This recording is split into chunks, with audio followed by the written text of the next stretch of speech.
বাদশার কাছ থেকে। আমাদের সামনে রয়েছে, আমাদের সঙ্গে রয়েছে ইজাজ ভাই, আলিয়া ইউনিভার্সিটির প্রহৃত ছাত্র। আজকে বিধাননগর কমিশনারেটের পুলিশ অর্থাৎ বাংলার শাসক দলের পুলিশ এসআইআর এর বিরোধিতা করার জন্য, জ্ঞানেশ কুমারকে বিক্ষোভ দেখানোর জন্য আমাদের নিরীহ ছাত্রীদেরকে বেধড়ক মারধর করে। তার মধ্যে আমাদের ইজাজ ভাইয়ের অবস্থা অত্যন্ত খারাপ। আপনারা দেখতেই পাচ্ছেন আজকে কি ঘটেছিল সেটা আমরা ইজাজ ভাইয়ের মুখ থেকে শুনে নেব। ইজাজ ভাই, কি ঘটেছিল?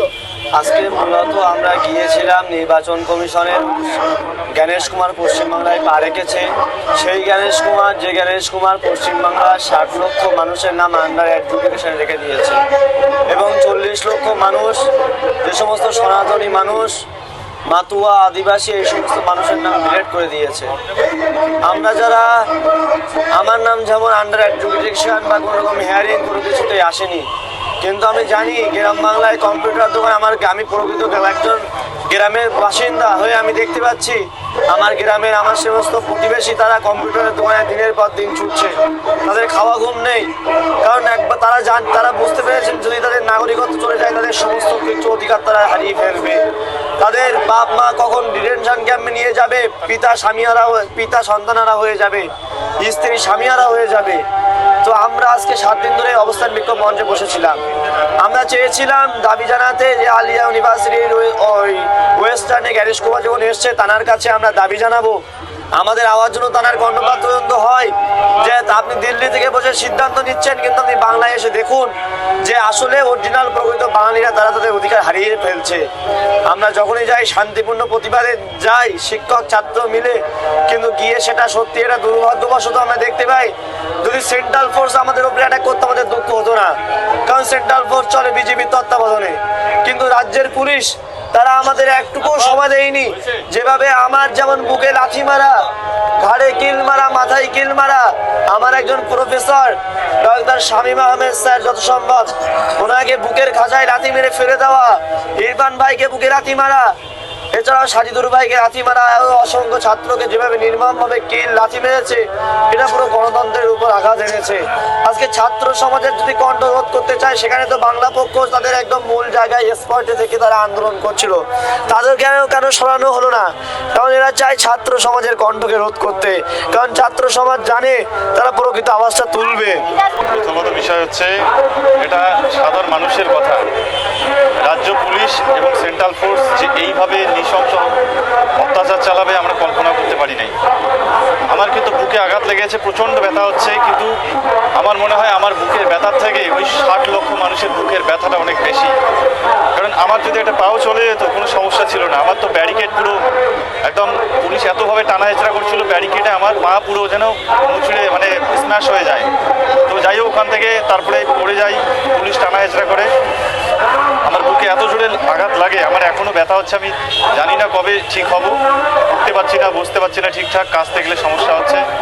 আমার কথা হচ্ছে আমাদের শারীরিক ক্ষতি হতে পারে, কিন্তু আমাদের মানসিকভাবে ক্ষতি কেউ করতে পারে না। আমরা একটা সামান্য একটা দাবি, একটা জ্ঞানেশ কুমার তিনি ওয়েস্ট বেঙ্গলে আসেন কি জন্য? যাতে সমস্যার সমাধান হয়। নাগরিকরা কেন নাগরিকত্ব হারাচ্ছে, কেন ডিভোটার হচ্ছে, কেন আন্ডার অ্যাডজুডিকেশনে আসছে, কিন্তু তিনি এসে বেলুর মাঠ, দক্ষিণেশ্বর মন্দির ঘুরছেন। আমরা মন্দির বিরোধিতা নয়, এটা আস্থা, ধর্মীয় বিশ্বাস, কিন্তু ওনাকে বুঝতে হবে উনি একটা সরকারি পদে আছেন।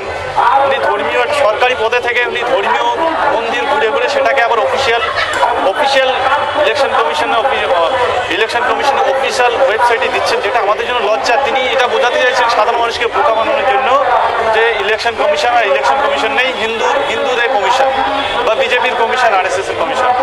এটা সত্যি লজ্জার, খুব ব্যথা লাগে। রাজ্য সরকারের পুলিশ এবং সেন্ট্রাল পুলিশ একসাথে যেভাবে আমাদের শিক্ষকদের উপর আঘাত এনেছে। আজকে পাক সার্কাসে ধর্ণামঞ্চ চলছে 7 দিন ধরে।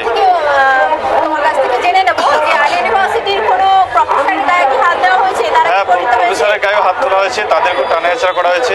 আমাদের আরও ছাত্রদেরকে আঘাত করা হয়েছে, ইয়াজ আহমেদ, সাজিদুর রহমান, আরও এরকম বহু ছাত্রের গায়ে হাত তোলা হয়েছে।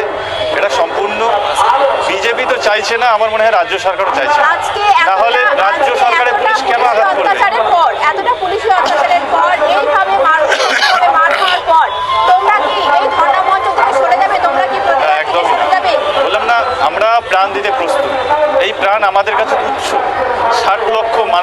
যদি নাগরিকত্ব হারিয়ে যায় তাদের জন্য যদি আমাদের প্রাণ বলিদান দিতে হয়, আমি ভাববো যে এটা আমি আধুনিক ভারতকে গড়ার জন্য প্রাণ দিয়েছি। তো এই বুকের ব্যথা, আমার বুকের পাঁজরের ব্যথা যতদিনই থাক না কেন, আমার এটা কোনো মনে হবে না যদি মানুষের সমস্যার সমাধান হয়। 60 লক্ষ মানুষ যদি ডিলিটেড বা যাদের নাম ওঠেনি বা যারা আন্ডার অ্যাডজুডিকেশন, তাদের সমস্যার সমাধান হলে আমার এই ব্যথা যদি আজীবন থাকে, আমার পা যদি একটা চলেও যায়, আমার কোনো ব্যথা থাকবে না। এবং একটা মন থেকে বলছি, কারণ এই ব্যথাটা আমরা বুঝি। ওই 60 লক্ষ মানুষ আমার পরিবার, রাষ্ট্র মনে না করলেও, নেতা মন্ত্রীরা মনে না করলে আমি মনে করি আমি তাদের ব্যথাটা বুঝি। বিশেষ করে গ্রামগঞ্জে যারা থাকেন, তাদের ব্যথা, তাদের আর্তনাদ, তাদের যে ভীত সন্ত্রস্ত পরিস্থিতি, আমি সেটা অনুভব করি। সেই অনুভূতি থেকে বলছি, 60 লক্ষ পরিবারের বেদনা, তাদের আর্তনাদ আমার বুকে যেন বারবার এসে চিৎকার করে বলছে, বাঁচাও বাঁচাও। তাই সেই জন্য আমার কিছু মনে হয় না, আমাদের যারা আঘাত পেয়েছে কোনো ব্যাপার না, এরকম অনেক আমরা আঘাত পেতে প্রস্তুত। কিন্তু রাজ্য সরকারের পুলিশ এবং সেন্ট্রাল ফোর্স যেভাবে আক্রমণটা করলো অমানবিক, এটা এর আগে আমরা কখনো দেখিনি।